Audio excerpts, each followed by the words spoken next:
Bonjour à tous, on se retrouve pour une nouvelle position ici avec les blancs, position de finale, tour cavalier de chaque côté. Comment réussir à créer des pions passés pour aller à la dame, évidemment, toujours en finale, hein. La façon de gagner, c'est d'amener un pion à dame. Et ici, les blancs ont quand même quelques pions bien avancés, le pion B6, le pion D5 aussi. Et des pièces peut-être un peu plus actives, le cavalier blanc qui gêne un peu, évidemment, la tour noire. On va aller chercher un bon coup, bien sûr, avec les blancs. Vous l'avez déjà trouvé. Pour créer le pion passé, alors le cavalier noir est un peu bloqué, mais on n'arriverait pas, normalement, on n'arrivera pas normalement à contrôler toutes ces cases, hein. Il y a encore deux cases ici. Alors D1, c'est pas une bonne case pour lui, parce qu'il risque pas d'aller très loin après. Mais A4... est une case quand même pour le cavalier sur laquelle il pourrait aller pour attaquer le pion, peut-être éventuellement revenir en C5 protégé par le pion. Donc ici, si on veut contrôler cette case, c'est qu'avec la tour, et si on bouge la tour, on libérerait une autre case. Donc a priori, on ne peut pas essayer d'enfermer ce cavalier. Par contre, on peut jouer un bon coup, évidemment, et essayer de créer, bien sûr, un pion passé dans cette position. Et vous avez probablement trouvé le bon coup avec une sorte de percée de pion un peu, hein, avec le sacrifice de la tour, en mettant la tour en C6. Voilà, on attaque le pion ici en D6, et s'il prend la tour, le pion avance à dame, hein, et assez rapidement, il attaque la tour déjà. Si le cavalier est pris par la tour, évidemment on fait dame et on va gagner la tour. Et s'il bouge sa tour pour attaquer le pion, on prend le pion, deuxième pion passé, lié en plus. Le cavalier un petit peu loin, il tente de revenir, mais l'autre cavalier, le cavalier blanc, attaque directement la tour, et tout en permettant à son pion d'avancer et d'aller à dame. Donc ça, c'est une variante assez simple si jamais les noirs prennent la tour. Le pion étant attaqué, si les noirs protègent ce pion avec la tour, on va simplement attaquer la tour avec le cavalier, forcer la tour à bouger. Bon là, s'il prend la tour, on prend la sienne et le pion va à dame, hein. Le cavalier ne peut pas revenir l'arrêter. S'il bouge sa tour pour défendre le pion, on va proposer un échange, et il va pas pouvoir faire autrement que de l'accepter, hein, parce que s'il vient en F7, évidemment il est mat assez rapidement avec tour C8 u de tour point F8, et s'il accepte, évidemment on prend avec le pion. Donc là il peut pas rester en fait à la défense du pion, il était obligé de partir, et du coup la tour prend le pion. Et là on va simplement maintenant pousser l'autre pion, c'est-à-dire celui-ci à dame, hein.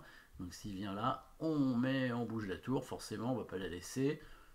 Il prend le pion, un petit échec pour gagner du temps, et on pousse simplement le pion qui devrait coûter au minimum le cavalier au noir, hein, puisque ce pion avance assez rapidement, hein, il va tout droit. En plus, la case de promotion est protégée par le cavalier, hein, il n'y a plus qu'à l'avancer. Alors, il pourrait mettre sa tour en 8, hein, dans l'idée, si le pion avance en D7, on prend le pion avec le cavalier, et après on récupère le cavalier derrière. Mais les blancs ont un bon coup, c'est le coup de tour en E7, hein, qui propose l'échange. Il ne peut pas prendre, sinon le pion va à dame. Donc la tour va être obligée de bouger, du coup on va pouvoir avancer le pion, hein, il bouge où il veut, et on pousse le pion, voilà. Et on va gagner assez facilement. Bon, on va gagner le cavalier en tout cas, hein, ça c'est... il va prendre ici, on reprend, et voilà, etc. Avec un cavalier de plus, on devrait gagner ici.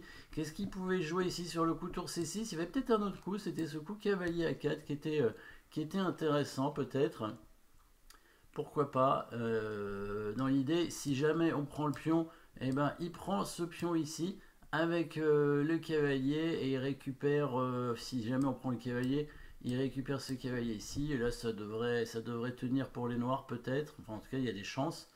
Mais ici je crois que le cavalier peut bouger, hein, et il va venir en E6, voilà, une case où il est tranquille, où il risque pas d'être pris. Et là on attaque la tour, attaque à la découverte sur la tour. Si jamais il prend la tour, on pousse le pion comme tout à l'heure, hein, et on va ramener le deuxième pion passé. Voilà, même chose que tout à l'heure, hein, les deux pions qui avancent à toute vitesse. Et le cavalier noir et la tour ne peuvent pas faire grand chose. S'il prend de la tour, c'est pareil, le pion va à dame, et s'il bouge sa tour, ça va être comme tout à l'heure, on va prendre le pion, hein, et il ne pourra pas faire grand chose, hein, s'il bouge sa tour, disons ici, on va simplement prendre le pion, et après, comme tout à l'heure, on va monter la tour, en faire un échec et pousser le pion, par exemple, hein. On peut aussi aller chercher ce pion assez rapidement, peut-être avec la tour, en tour d'essai, tour prend, et on va chercher ce pion. On peut aussi décaler même le cavalier pour laisser la tour sur les sixièmes et défendre le pion, ramener le roi. Enfin voilà, on a plusieurs solutions ici pour réussir à concrétiser. Les noirs ne pouvant pas faire grand chose, sachant qu'ils doivent un petit peu conserver leur cavalier à l'attaque du pion ici. La tour ne peut pas trop bouger la huitième rangée, donc il n'y a pas grand chose à faire. Le roi blanc pourrait même à la limite carrément venir chercher le cavalier, hein. Ça va prendre du temps, mais bon, ça va, c'est un plan pas très compliqué. En tout cas, premier coup très important, tour C6, avec une sorte de percée de pion, et le pion passé, bien sûr, qui gagne en finale. Merci d'avoir suivi cette position, n'oubliez pas de vous abonner, et à très bientôt.